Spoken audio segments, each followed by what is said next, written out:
Good morning, friends. It's good to see you all again, and thank you for coming. Today, this will be the last meeting for me to present Eightfold Path, because we wanted to finish the study of Eightfold Path.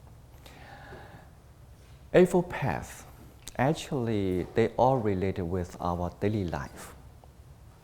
If you remember those contents, probably you are going to go through those paths and thinking how can you relate those paths with your daily life. Because in daily life, actually, we have our own view. We have our own thinking. Also, we get used to some speeches in daily life.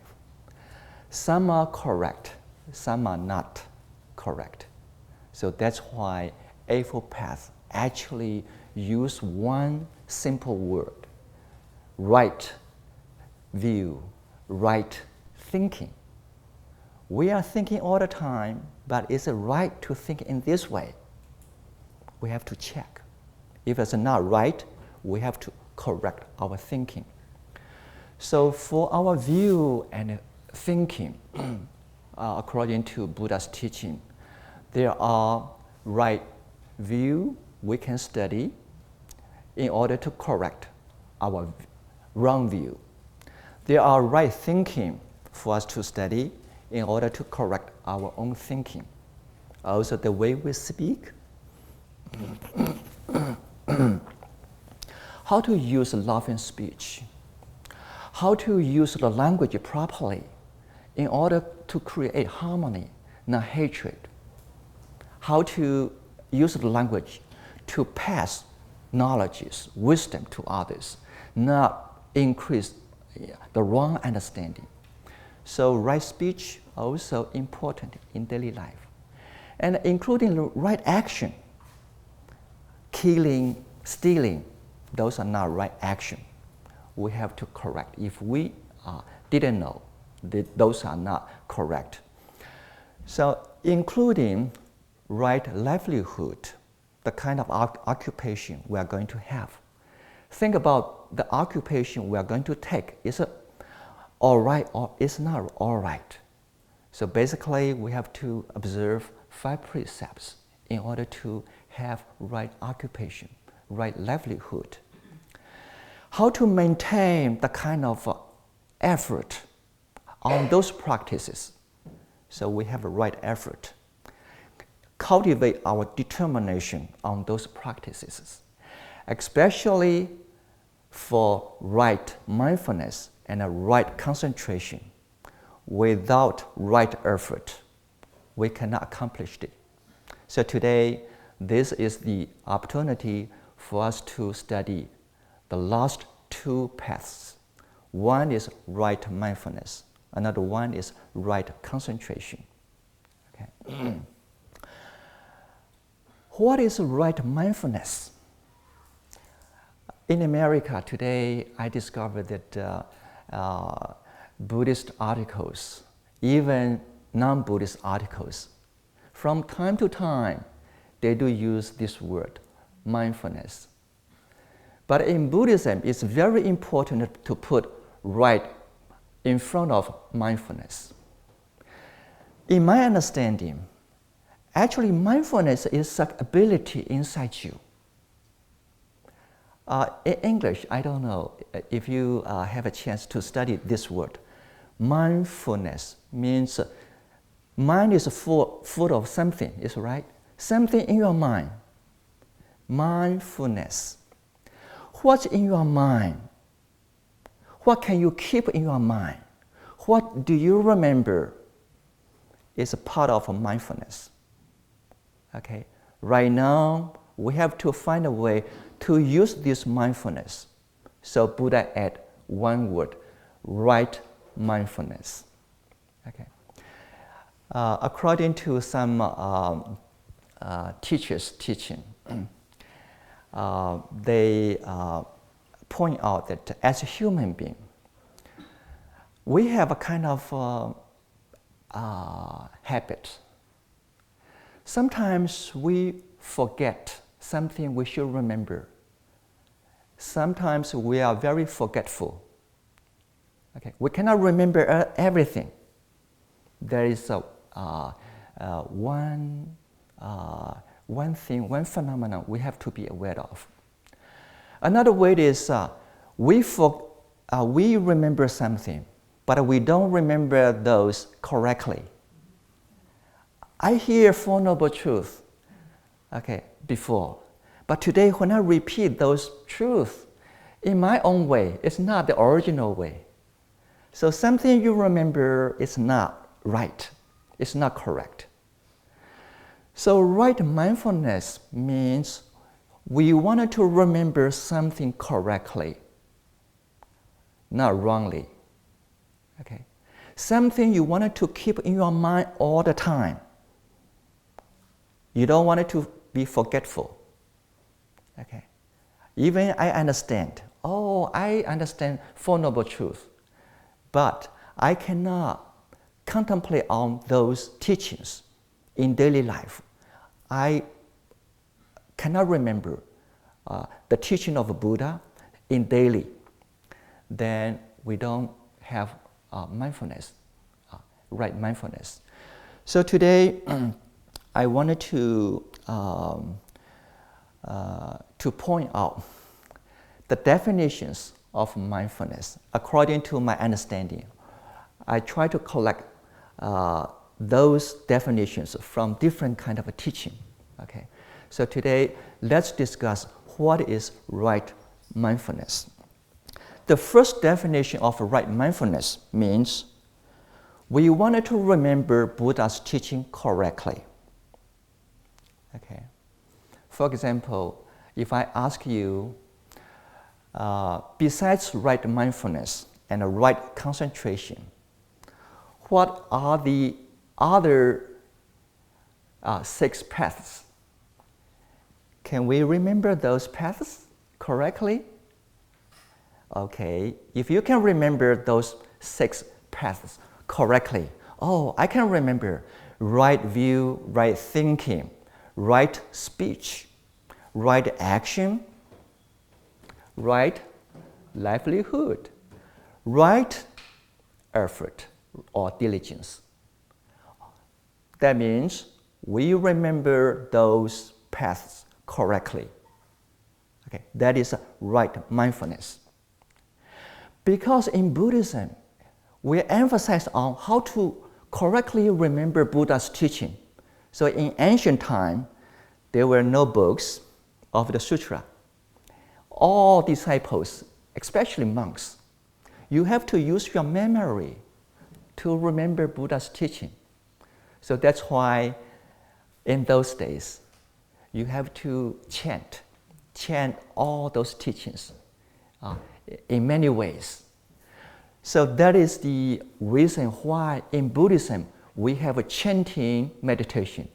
We have a chanting service because we hope all Buddhists can remember the Buddha's teaching correctly until today.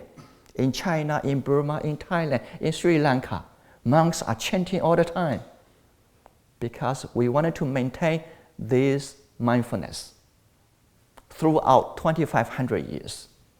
Of course, today we have books. Okay, you can write it down. We have a computer. Go to internet, check.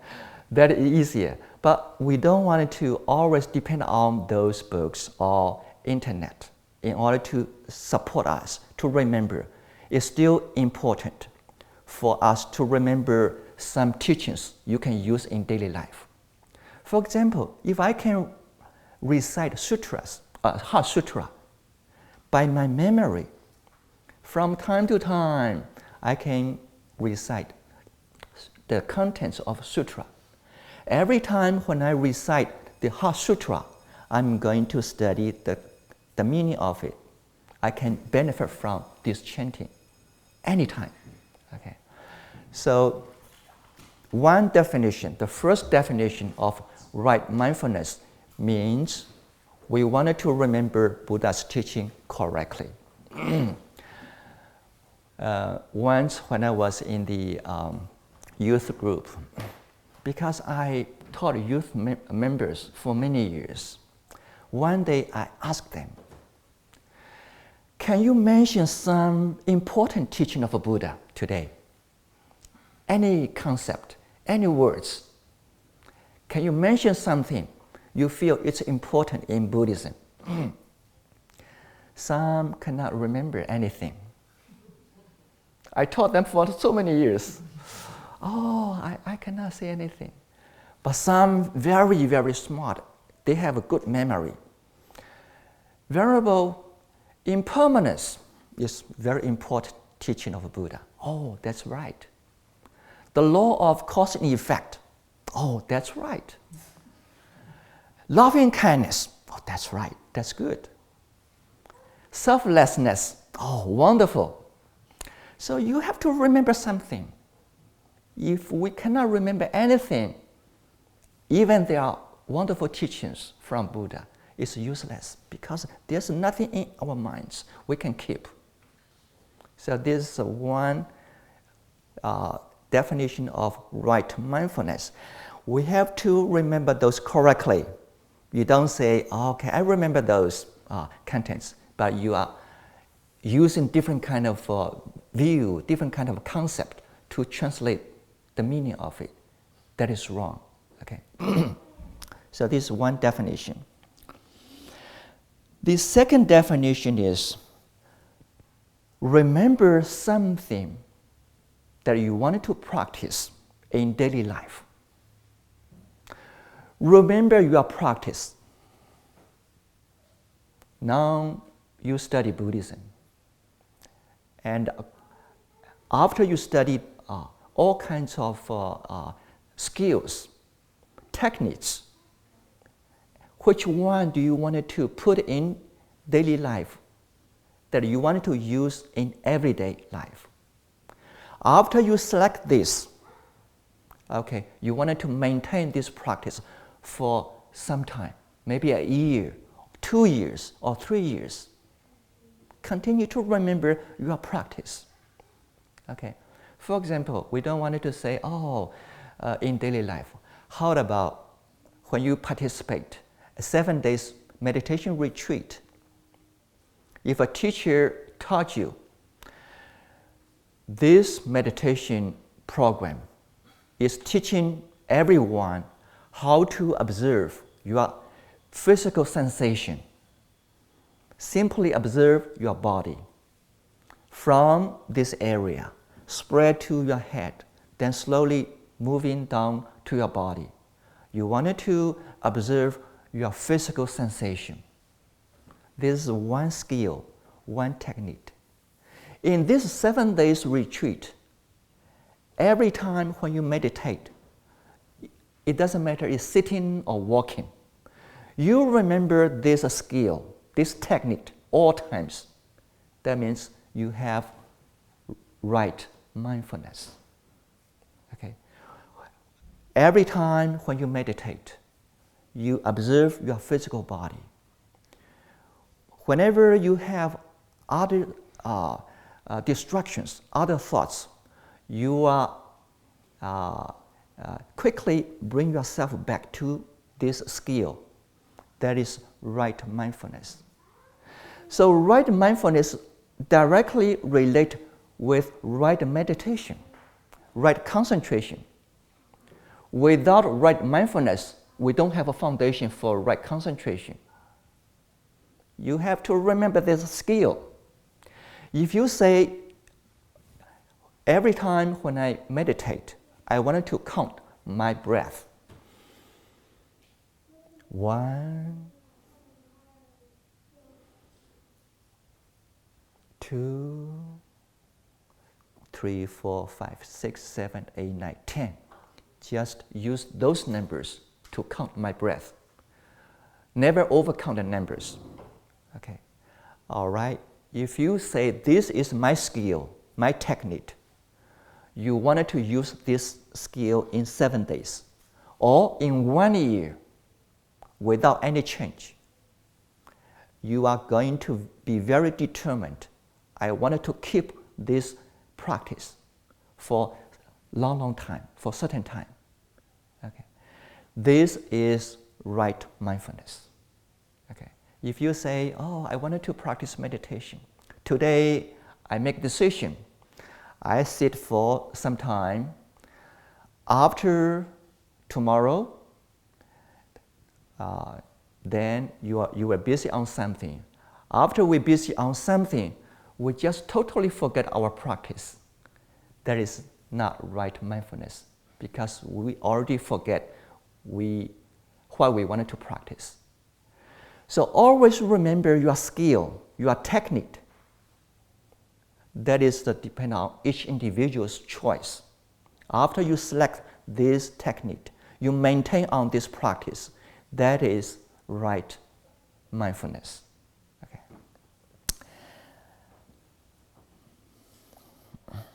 For example, right after Jade Buddha temple was built,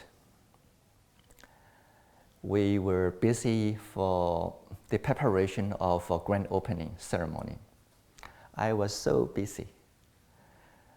At the time, I had to check on all places around the temple in order to, to see what was properly done or what was not properly done. So I spent so much energy for the construction work. At the same time, preparing for invite monks, nuns to come to the temple. So at the time, I was busy. And one day I talked to a lay member. She was very important for that ceremony. I saw her over there at Grand Hall. And suddenly I talked to her. I said, why you are doing this, not doing that? You are important to be there, not over here. I talked to this lady with straightforward words. That lady was a very strong person. She never cried. But somehow after I talked to her, she was crying. Oh, when I saw that, I felt very sorry that my attitude was not patient enough. Yeah. And so that evening, I contemplate on myself. Then I make a vow. I told myself, from today, I wanted to cultivate my patience, especially after we have Jade Buddha temple. We have more people coming to the temple and more things to do, more responsibilities. As someone like me in the temple, I have to take care of everyone. So let me increase my patience. So after that evening, I put this in my memory. I wanted to cultivate my patience.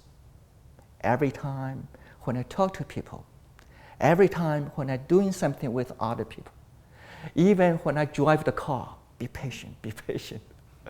Okay. So if we can remember what we wanted to practice, use this practice in daily life. Don't forgetful. Don't be forgetful.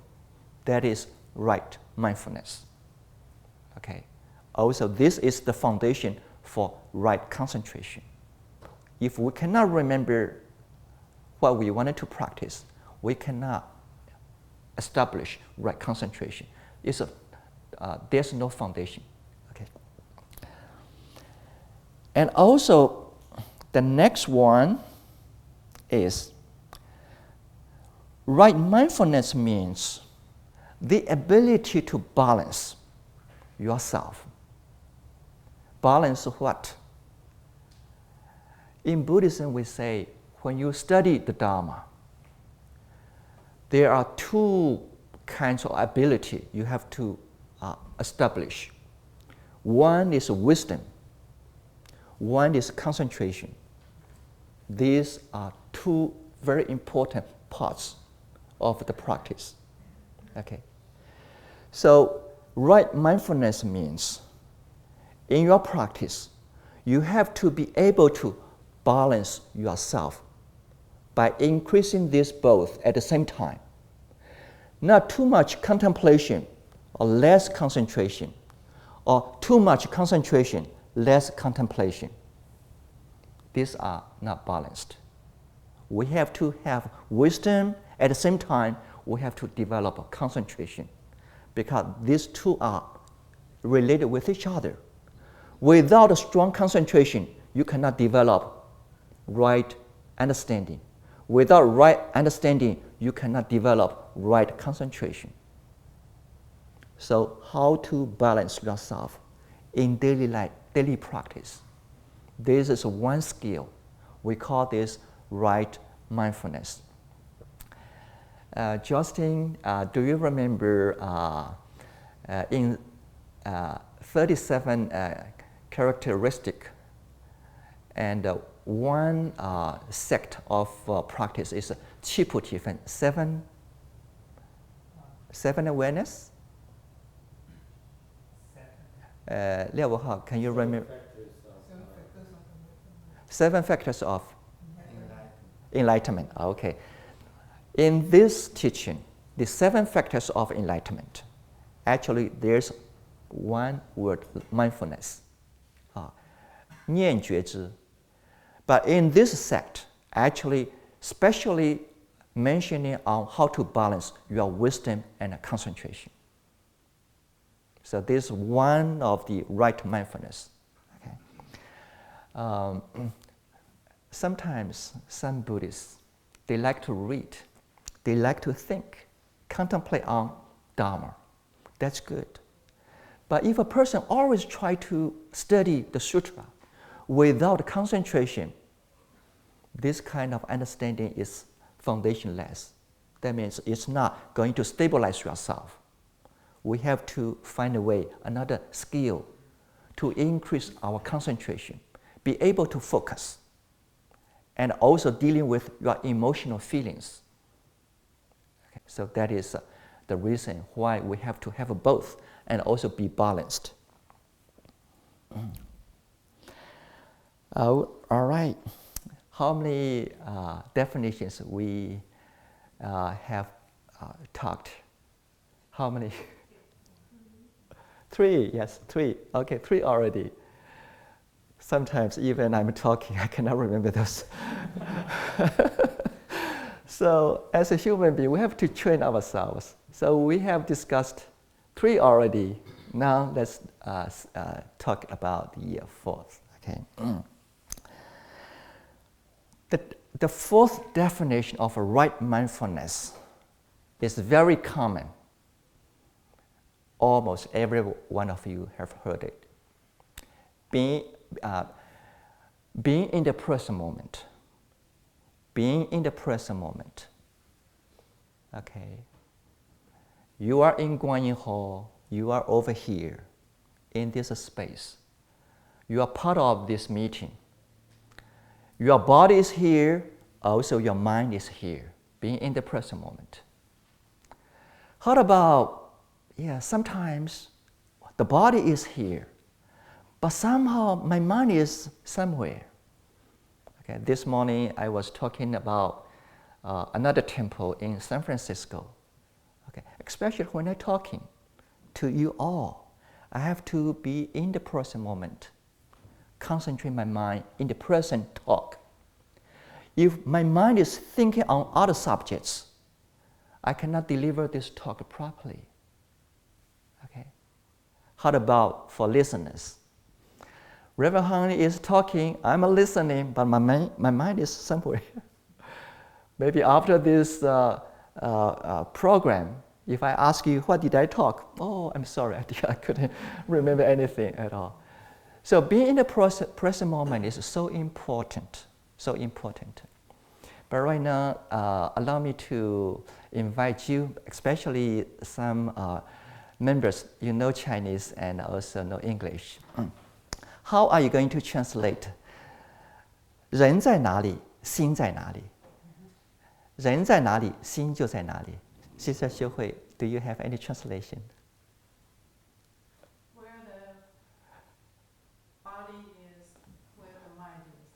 Okay. Can you understand the meaning of it? Where your body is, then your mind should be here. This morning, I tried to translate these words for many times. And finally, let me say, is it correct? Your mind is where your body is. Your mind is where your body is. 那个廖我好。Put your mind where your action is. Okay. Put your mind where your action. Okay. Probably you understand the meaning of it. Su Xian. I tried to tell my daughter. I was teaching a children's class, and she has a hard time to concentrate her hand and her mind. So another translation will be mind and body in one. Okay, that's simple. It's easy to remember.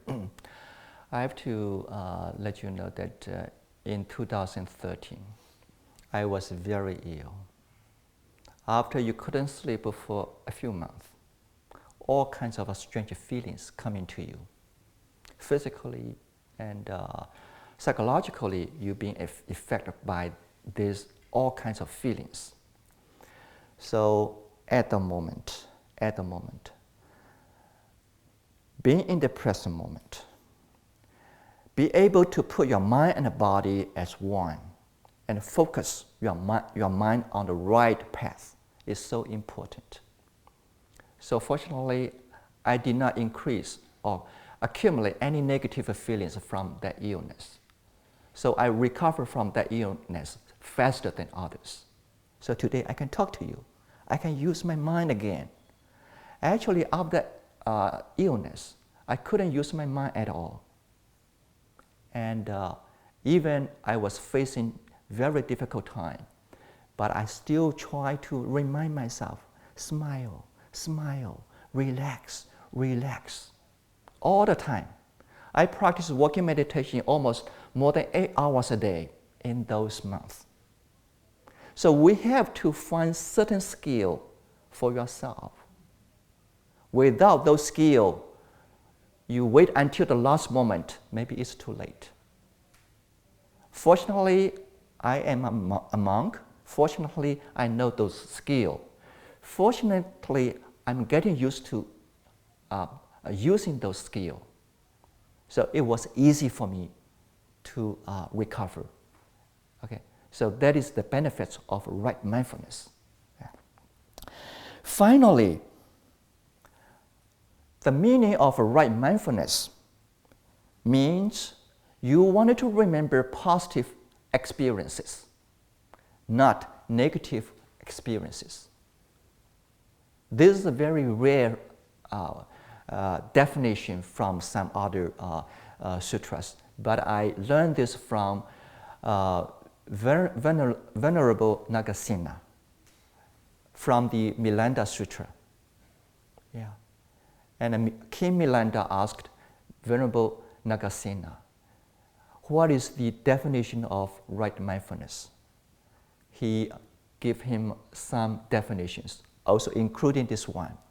Be able to remember positive experiences, not negative experiences. This is right mindfulness. But in daily life, someone nice to me, we are easy to forget. Someone did something wrong to us, we can remember for a long, long time. So we are not that happy, is that right? Because if we are remembering all kinds of negative experiences in this world, in this society, all human beings, we all have mistakes. You accumulate all kinds of mistakes in your mind. Of course, it's difficult for you to be happy. How about I'm correcting all kinds of positive experiences, happy experiences? Definitely, you will be happy. So every time when I perform a wedding ceremony, I do remember the newlywed couple. Practice right mindfulness. Remember positive experiences. Why you love him, why you love her. Oh, she's a perfect lady. She's a wonderful man. Before marriage, oh, she's perfect, she's wonderful. But after marriage, you are not right. Then we accumulate a lot of negative feelings from each other, for each other. So sometimes we have to separate, okay? So by remembering positive experiences, that is important. When I came to Houston in 1980, I didn't know Venerable Jinghai at all. I was following another senior monk. Oh, let's go to Houston and visit an old monk, ill monk. I said, oh, we should, because we should visit someone who's ill. I came and I had to stay in Houston. I didn't know Venerable Jinghai, but one day after I back from New York, maybe in 1981 or 82, Venerable Jinghai bought a desk for me from Kmart. That desk was pretty big. I asked Venerable Jinghai, I said, how did you move this desk from Kmart to my room? Oh, I did it slowly, a little by little, moving everything to your room and set up the desk for you. I remember this experience for the rest of my life until today, after more than 33 years. It's good to remember. Venerable Jinghai was very kind and very nice to me. So when I think about this, I feel happy. Yeah, I wanted to show my appreciation to her, show my gratitude to her. When we have more appreciation, life will be appreciated, is that right? When we have more anger, life will depreciate. Yeah. So I think remember positive experience is so important.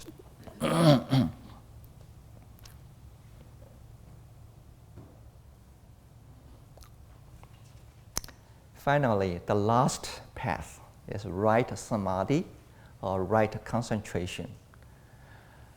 Or sometimes we say right meditation. When we say right meditation means there are wrong meditations. You have to, remind yourself, oh, why Buddha said right meditation? Because there are some kind of meditation are not right. Okay. What is the wrong meditation? According to the Buddha's teaching, basically, if a person who completely emphasizes on deep concentration without any awareness, without any contemplation, without any wisdom, ability to know what is wrong, what is right, just completely close his mind. The mind just like a rock. This mind is not going to identify anything at all. There's no ability to identify what is right, what is wrong. Even this person is in deep meditation, very deep concentration. We say this is not balanced meditation. If a person attached to this kind of a deep concentration, we call this wrong concentration. So there are 8 levels of concentration. In Buddhism, we only call the first one, the second one, the third one, the fourth one are jhana. The last 4, we don't call them jhana. Okay. Jhana is a Bali language. Okay, is right? Jhana. And in Sanskrit, we call this dhyana. In Buddhism, we only call the first level, second level, third level, fourth level jhana or dhyana. Because in those 4 levels, all practitioners, they have concentration and contemplation at the same time. So jhana translates into Chinese, we call it Chan. Chan translates into Japanese, they call Zen. So actually, it's original from jhana. Because the last 4 are almost not completely, but almost focus on deep concentration. So they have less contemplation. We don't call them jhana. So by understanding this, so every one of us, when we practice meditation, we have to know there are wrong meditation.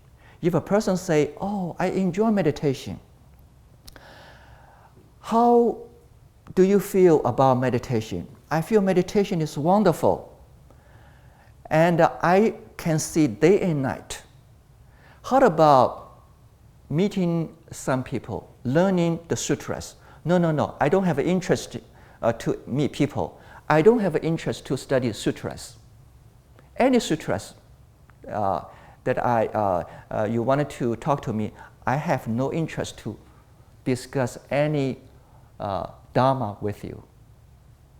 Okay, that's wrong, because we still have to develop our wisdom. A person who's deeply attached to his concentration, that is wrong meditation. Okay. And how can we really have right mindfulness and right concentration? Also today, I wanted to mention this. Even we have right view, right thinking, right speech, right action, right livelihood, right effort. But without right mindfulness, we cannot convert, transform all those practice into action, those paths into action. So right mindfulness is a key point, a turning point. We wanted to use all those right paths as daily practice. So right mindfulness is a way to convert those into action. So it's important. But how can we really have a right mindfulness and a right concentration? Sometimes, some people, they are very intelligent. When they feel wonderful, when they feel their life is in a good, comfortable condition, they come and study the Dharma, study meditation. But some people, they have to wait until they are facing serious suffering, serious difficulties, in order to really turn all those paths into right mindfulness. I remember there is a story from sutras. If you can mention the name of a sutra or from certain kind of scripts, what do you call it? Scriptures, please remind me. Once there was a king. This king studied Buddhism, and one day there was a what do you call it? 犯罪的人就是 criminal. He committed a serious crime, so the court sentenced him to death. So they report this to the king. King, this person, this criminal, should be put into death. Then the king thought about this for a while. He said, let me use this opportunity to test one individual in which way he can really establish right mindfulness and a right concentration. So the king talked to this man. He said, I ask you to bring a bowl of oil, a container. Okay? It's full of oil. You carry from 10 miles away to one point. Okay? And if you don't drop any oil, spill any oil from this container, I will let you go free.